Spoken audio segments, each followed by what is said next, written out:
crossed that it sticks. So I do think we're doing God's work. And, I'm often reminded of the book of Joshua in the Bible, that, where Joshua says, I'm really, as it applies to everyone else, he says, I'm really not sure which way they will go or what they will do with their lives. He said, but as for me and my house, we will worship the Lord. And I tell people, as for me and my house, we are going to serve these children.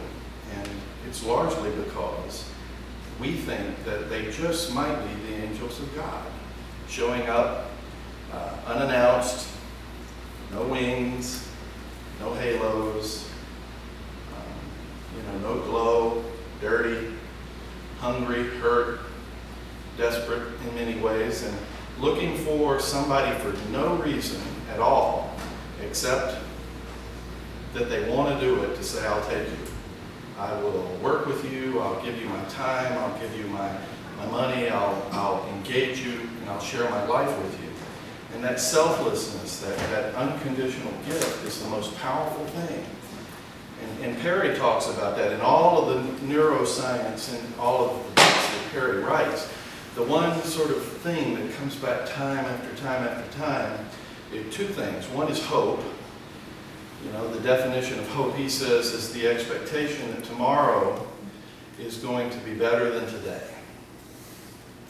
And for most people, that is somewhat how we live our lives. We wake up every day and think, well, today is going to be a good day. For young children who are in a situation where all they've ever experienced is bad things, they don't have hope. They wake up not only expecting that today is not going to be better than yesterday, they might expect that today is going to be even worse.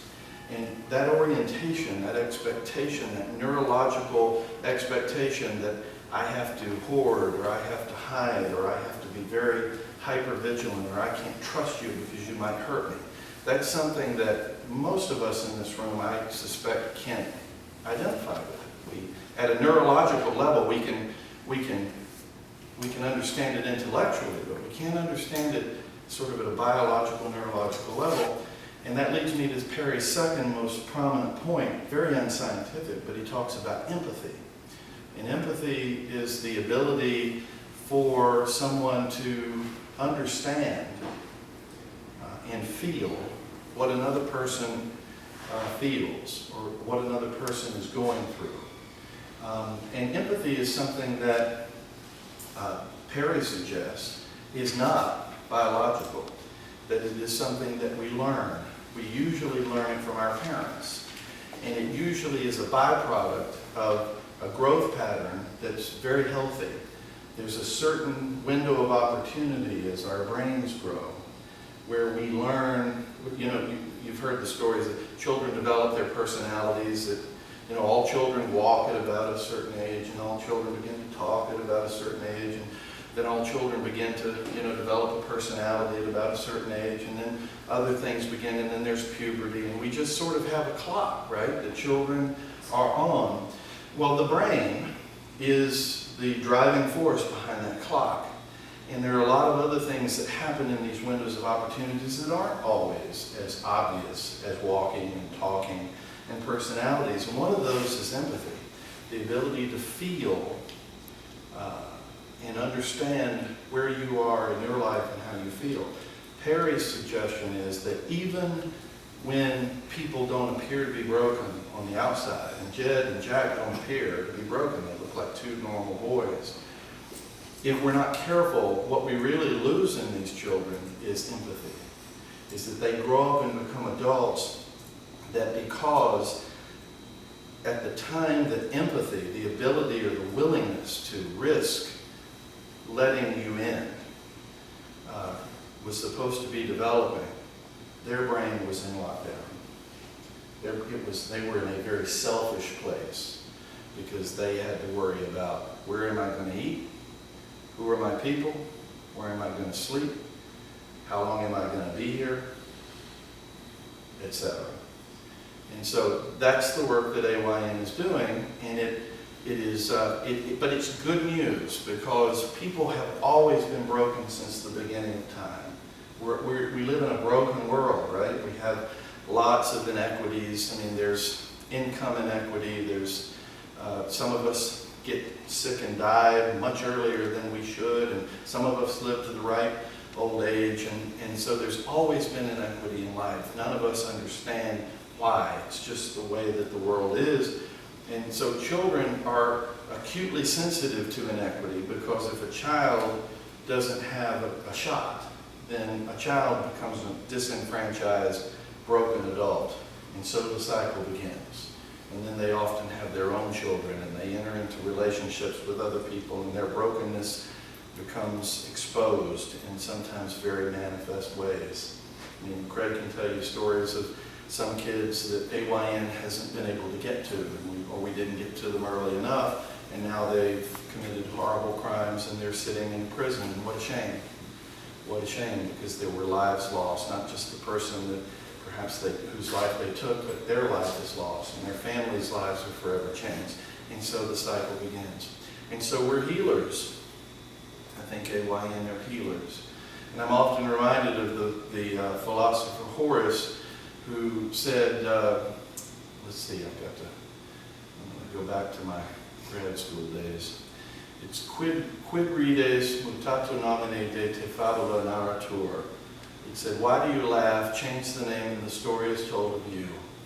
And I think for each of us, were the circumstances just slightly different, the story that these children told tonight are all of our stories. The difference between them and us is largely who we were born to. And that is random, and that's scary as hell.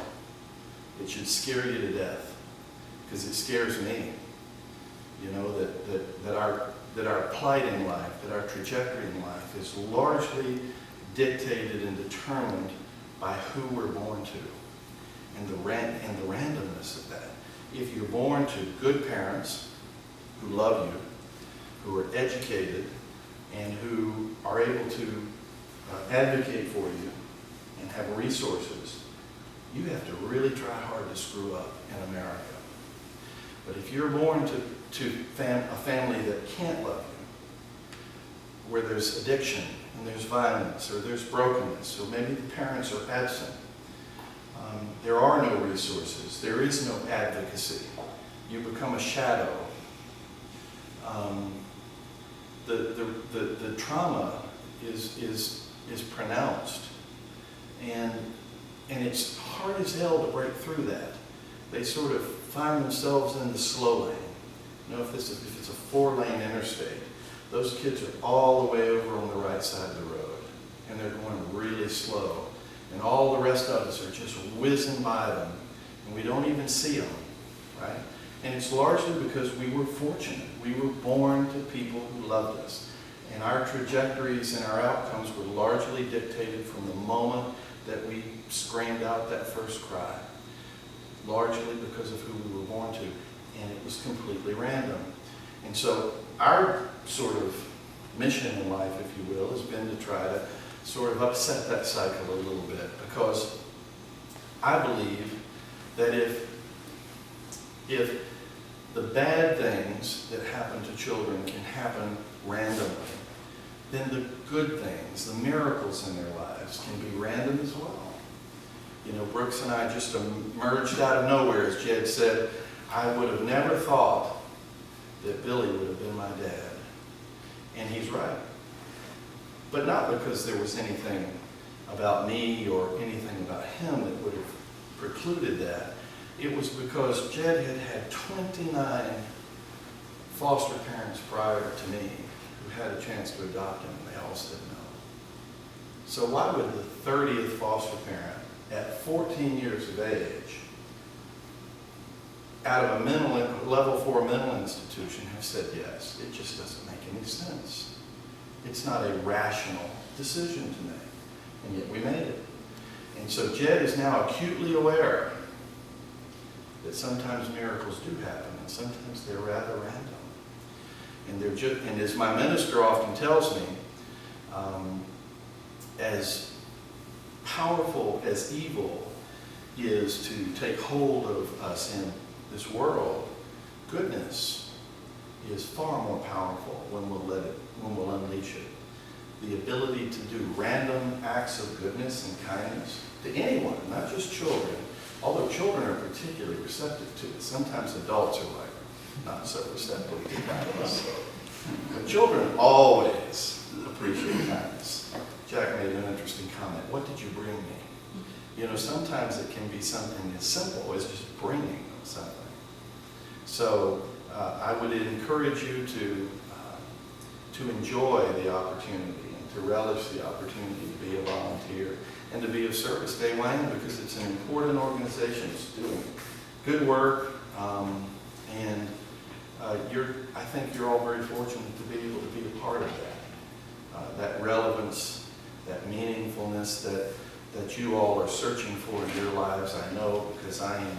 Maybe this is part of the answer, an important piece of the puzzle for you. So I would encourage you to enjoy it and work hard, because it's worthy of your time and your resources. I know, because I have benefited exponentially from it as a recipient and now as someone who's able to give. So any questions, anything that I can speak to that maybe I didn't and you were hoping I would, because I'm probably about 5 minutes longer than I'm supposed to be.